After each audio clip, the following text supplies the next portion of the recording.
Sa wakas mga bossing, nakita ko na sa personal yung R1 na 4 million plus build! Woohoo!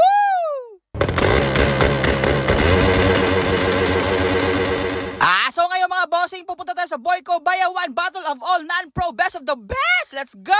Nagplano kami ng pinsan ko na magmotor, buti na lang hindi! Umulan! Dahil umulan at talamig ng panahon, nakatulog na ngayong pinsan ko. Good night! Mahigit 1 oras at kalahati ang biyahe namin mga boss, medyo malayo to sa amin. At dito nga ay dumating na tayo sa venue. Nakita ko agad ito.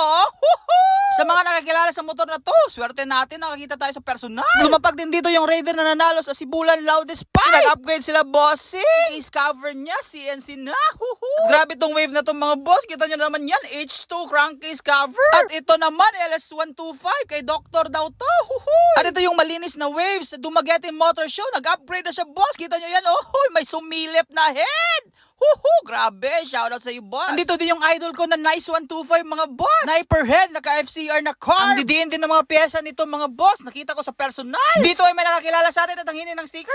Boss! Pogi din ng Malaysia na RFI mga bossing. Woo! At nagka-problema nga yung Nice 125 ni bossing. Ayaw umanda. Kaya inayos muna nila. At ito na mga boss, ang isa sa pinakamalinis na wave na nakita ko. Tapos nag-upgrade pa si bossing ng head. Kita nyo yan?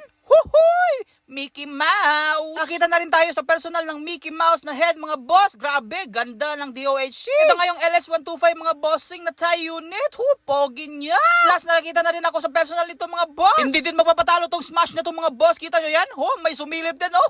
Raider 150 carb, head and black. Ka-CNC head covers pa mga boss. Grabe. Ba na talaga labanan ngayon sa non-pro mga bossing.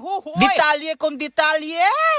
Eto ding RFI na to mga boss. Nagandaan ako sa kulay. Ang pogi. Grabe, madidiin din yung pyesa mga bossing. Ang linis din tingnan ng RFI na to. At syempre nandito yung idol ko na Raider mga boss. Basta yellow talaga. Bias ako dyan. Ang sarap talaga titigan ng Raider na to mga boss. Kahit ilang beses na ako nakakita nito. Sa may-ari nito, shoutout sa iyo boss. Iba talaga to na wave mga boss. Grabe, ang laki ng Mickey Mouse. Akala ko maliliit din yung mga Mickey Mouse pero ang lalaki.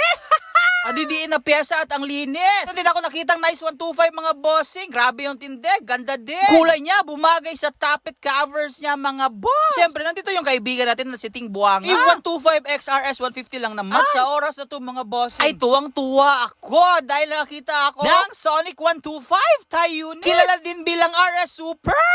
Pogi boss. So na ito, makikita mo talaga madidiin na unit. Ito nga yung Wave 125 na naka-CNC crankcase cover H2. Tapos yun mga boss, meron ding sumilip, Mickey din. Andin daw to ng R1 na 4M plus build mga boss. Dagat to sila mga boss, galing Iloilo. Grabe, sarap talaga pagmasdan mga boss. Sabi nila yan. Yung brake caliper niya, 1.5 million lang naman ang isa. Original yan lahat mga boss. Kaya nagvi-video ako pero natatakot ako lapitan. Baka makasagi tayo. Ay, ang mahal niya. Yung mga pyesa nito mga boss. Nakakita lang ako nito sa post, pictures at videos ng ibang vlogger. Kasi ito sa NGO mga boss. Ang swerte ko, nakita ko nito sa personal.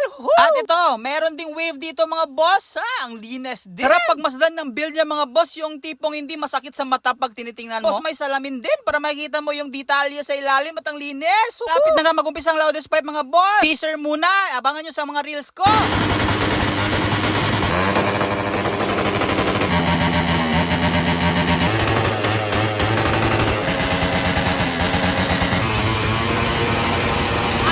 Boss, ay pauwi na kami kasi malayo pa yung sa amin. Salamat sa panonood. Salamat!